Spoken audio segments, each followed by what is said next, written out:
Hey everyone, well, hey, guess what? I'm back again, and hopefully we've got a video here that may be helpful. What I want to do here today is I kind of want to take a different kind of an avenue here, and what I've been noticing as of late is it appears in the spiritual community, especially in the twin flame community, that the process of two individuals coming together, the soul-to-soul connection, which is at the core of the whole of the issue. And what's been happening is it seems that everyone wants to build all of the information or perceive they're getting new information based on the twin flame as being the venue or the avenue of it, when in fact what's happened is it's not necessarily having to do with the twin flame. The same kind of process can happen to soulmates, twin flames, twin rays, twin souls, sacred relationships, sacred partnerships, whatever label you want to put it. When you take a look at it, what's happened is there is one main core issue or ingredient that puts it all together, and that is, from the energetic or spiritual point of view, the soul-to-soul connection. But what's happening is we seem to be wanting to give all of the credit or all of the perspectives on it based on the twin flame label. And I think that needs to be reconsidered by a great many individuals. And perhaps what we need to do is, yes, we can use the twin flame label, but let us emphasize that this is a process of evolution that we're going through, which consists of soul-to-soul connections at the highest vibration of two souls. And it is not segregated or just for the twin flame personage, if I can put it that way. There's a lot of other things involved with it. And as a matter of fact, a person, to be quite open here, can go through this whole soul-to-soul connection process with themselves. It doesn't even need another person.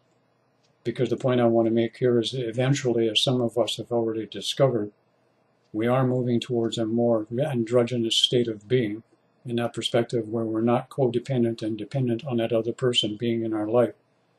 And from what I can see in the twin flame community, the depth of codependency and happiness and well-being and creativity and a sense of just being seems to become more and more dependent upon this twin flame other person showing up in your life, or the twin flame doing and being with you.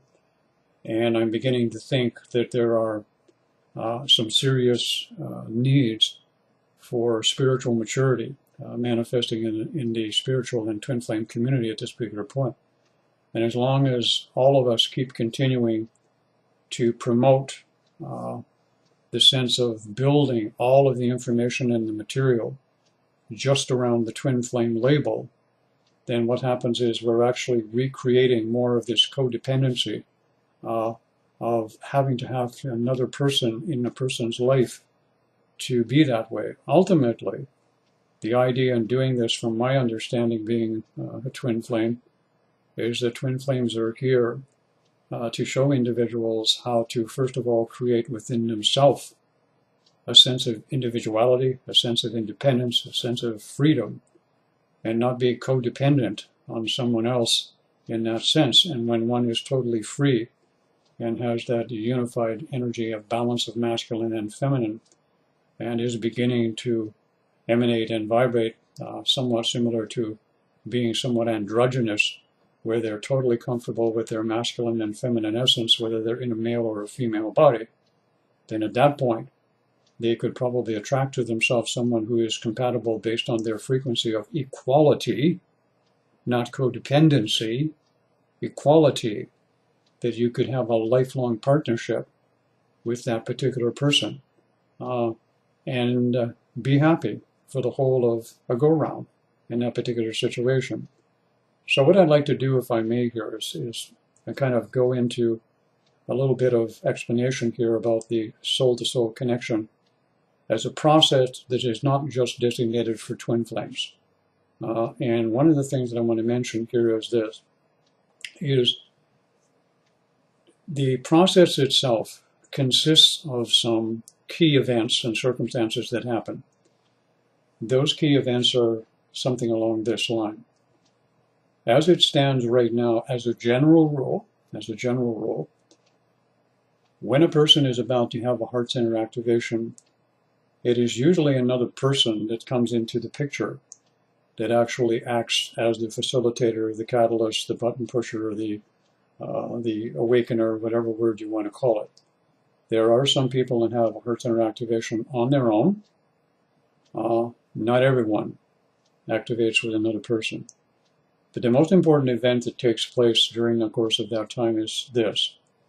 One, there's a heart center activation. The heart center chakra begins to activate. And what happens is, immediately that person starts emanating and radiating a lot of energy coming from out of the chest. Now, if there's another person involved, usually what they'll do, they'll attribute that energy to the other person and assume that the other person is feeling the same thing that they're feeling, which is not always the case, as many of you have found out. But you're experiencing this new energy, and it's confusing in the beginning. You don't know what it is. You don't know what it's for. It creates all kinds of havoc and changes in your life, most of which go at a personal level in that particular perspective. The best that the best of us have come up with is to call it unconditional love, which is somewhat of a silly expression in the first place, because there is no such thing as unconditional love in that sense. It simply is. Conditions of any kind, unconditional or conditional, don't apply. So what happens is, let's ask ourselves a question. That energy that's emanating out of our chest, besides the hung up on the other person or the attraction to the other person, what the hell else is it doing? What's it here for? All right? That's a question you may want to ask yourself. And how did it get here? And why did it get here? Does anybody ever ask themselves these questions? Perhaps some intelligence, some power, some source, whatever label you want to use in that particular case, has gifted humanity because it has been observed that humanity and our society is definitely not going in a direction that's creative, productive. We seem to be moving in a direction of technological destruction for the whole of the planet through our needs and desires for more material objects and material power over those objects and the people that create them.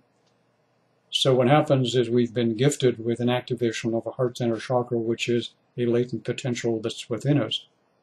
So as that energy, which we experience as being new, is emanating through us and out of us, what's it doing? Where's it going? And how many of you who are watching this video right now, how many of you have experienced perhaps just sitting or meditating, and suddenly you just feel the heart center just expands and you feel this flow of bliss energy just flowing everywhere in your body. You can feel it in your bones, you can feel it in your skin, you can feel it in your cells, you can feel it everywhere in your body, everywhere. Have any of you ever asked yourself, what is it doing? Where is it going? Why is it doing it? What's it doing? And where is it doing all of the things in the body? Have any of you ever asked yourself that instead of just sitting there and like a bump on a log and Googling something on Google and thought about it yourself? Can any of you actually still think for yourself without Googling it? Huh? Googling it seems to be the only thing we know how to do these days. We don't try to think about anything for ourselves anymore. We Google it. One of the things that I come to the conclusion right off the bat is, hey, changes are being made. Besides the fact of the activation, all right, what also happens with the heart center activation is usually, nowadays anyways, it didn't happen about 10 or 20 years ago, but nowadays, the activation of the Kundalini energy takes place. And what is the Kundalini energy doing? It is remodeling, it is reconstructing, it is eliminating, it is clearing, it is purging, it is cleansing at every friggin' conceivable level you could think of in the emotional body, the etheric body, the mental body. And as I said, the physical body, and even the soul body, for those of you who want to get racy. So would it come to anybody's consciousness that perhaps in the cleaning and purging process, that the slate is wiped clean? That anything that was there hereditarily or genetically is being cleansed and purged and manifesting in consciousness? How many of you have had diseases or hereditary traits that you inherited from your family or your bloodline going back 1,000 years suddenly start manifesting as physical conditions in your body? How many of you had that? Thousands of you have. Thousands of you have. And what else is being done? That energy, that gifted energy from whoever gave it to us, has done something else. It's wiped the slate clean. That's the second time I said it. So that means that you got a fresh start. Anything that ever was in the past that you have ever done, activated, or been involved with, and I'm going to use a very popular word here, karma. Karma, which is a juggernaut of a stupid belief system still carried by many in the spiritual community, and especially in the twin flame community, even to the point where people who are supposed to be teaching in the twin flame world are now giving PDFs and files and workshops on how to eliminate karmic overtones between you and your twin flame. Now I ask you this. If my information that I'm giving you about the heart center and what it's done, and you don't believe that it's possible that what I've said, that everything that ever was in the past, if you want to use that word, has been wiped clean and you've been given a clean slate to move forward with and be creative, why are so many of you hanging on to this bullshit of you and your twin are working out karma? Karma in any form no longer exists on this planet and has been resolved and deleted from you within the first few months of heart center activation. And I want to emphasize that point. And I hope this is understood by everyone. Finally. The other point that I want to make in the video is this. Perhaps it's time that more of us who are in a position of presenting information on twin flames open it up to the broader perspective that you cannot build the process of evolution. You cannot build the unfoldment of the heart center chakra, and you cannot take the unfoldment and the awakening of Kundalini and attribute everything that happens to it around the twin flame label. Because that's all it is a label. And it's at a point now where the twin flame label is becoming very restrictive. You can go into any Facebook group, any twin flame Facebook group, even the one that I have, and you can find people who are putting up posts and information and commenting, and you can see under the twin flame label, they're acting codependent, expressing sadness at not being with their twin flame. And all of this is continually promoted in a cycle, a vicious cycle of belief systems that are ongoing. And the information is regurgitated again and again and again, and working through your twin flame and his karma or her karma is one of them. We need to understand that the moment we had that heart center activation, the cleansing and the purging process began, and that something or someone gave us a second chance to be able to do this. Karmic overtones don't exist. And as far as accessing the Akashic records for things that need to be corrected, that's eliminated also. There are no Akashic records of anyone who has moved into the fourth and fifth and the sixth dimension, there are no Akashic records, because the Akashic records only exist in the belief system of three-dimensional reality and cannot exist in the higher dimensions. We need to understand something, and I'm going to make this point here and now. And I said it in my other video that I just put up. You cannot build a twin flame union, a twin flame relationship, a soulmate relationship, or any other kind of relationship as it was from a soul-to-soul connection perspective at the highest vibration and bring it down into 3D. They won't work. You have to take you, your consciousness, and your belief systems, expand them, let go of the old, and move up so that you can create new relationships based on a soul-to-soul connection at a higher vibration. This is what is taking place at this particular point. We need to stop building everything around the twin flame label. As I said before, not everyone has a twin flame. Why would you want one? Why not a soul connection, soul-to-soul connection at the higher vibration, which in turn is going to allow you to become totally free and independent on your own with your own aspects of creativity. And if you want to be by yourself, that's your choice, and you can have that. And we're all moving, male or female, to an androgynous state of being, even though we live in the body. There's another thing that I want to mention here that needs to be discussed, and it's this.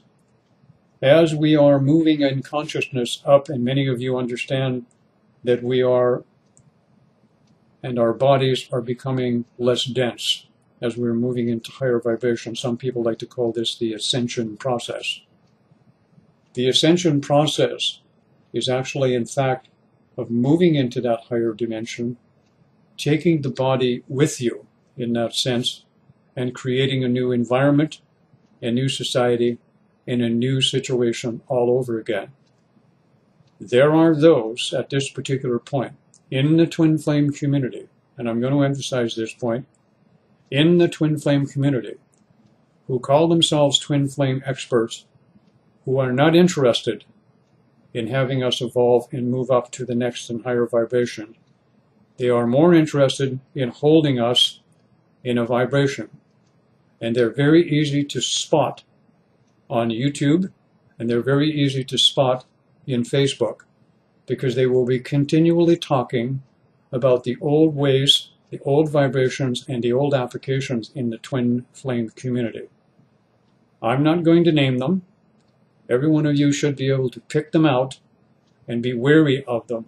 If you hear anyone talking about working through karma with you and your twin, be wary. If you hear of anyone really preaching the twin flame dogma to you as to what you need to do and how to do it without there being change and evolution in it, you need to move on. We're coming into a point now where more and more people are being asked, requested, nudged, and pushed to becoming creativity more abundant. And I want to just poke on this for a moment here.